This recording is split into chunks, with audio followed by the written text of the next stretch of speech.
టర్కీకి వ్యతిరేకంగా భారత్ కఠిన చర్యలు తీసుకుంటోంది. టర్కీకి చెందిన సెలబీ సంస్థపై వేటు వేసింది. Celebi airport services India private లిమిటెడ్కు భద్రతాపరమైన అనుమతులు రద్దు చేసింది.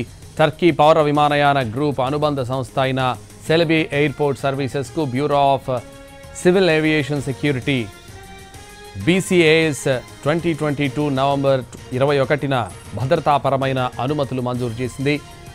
దీంతో భారత్ విమానాశ్రయాల్లో భద్రతాపరమైన సేవలు అందిస్తోంది. సెలబీ ఏవియేషన్ సంస్థ ఎయిర్పోర్టుల్లో విమానాల parking, baggage handling, cargo cleaning, passenger సేవలను చూస్తోంది. ఇప్పుడు ఈ సంస్థకు అనుమతులు రద్దు చేస్తూ ఇచ్చిన ఉత్తర్వులు తక్షణం అమల్లోకి వస్తాయని స్పష్టంగా పేర్కొంది కేంద్ర ప్రభుత్వం. తాజా నిర్ణయంతో సెలబీ ఎయిర్పోర్ట్ సర్వీసెస్ ఇకపై భారత ఎయిర్పోర్టుల్లో ఎలాంటి కార్యకలాపాలు నిర్వహించేందుకు వీల్లేదు. ఎయిర్పోర్టుల్లో గ్రౌండ్ హ్యాండ్లింగ్ సేవల కోసం విమానాశ్రయాలు ఇతర సంస్థలను నియమించుకోవాల్సి ఉంటుంది.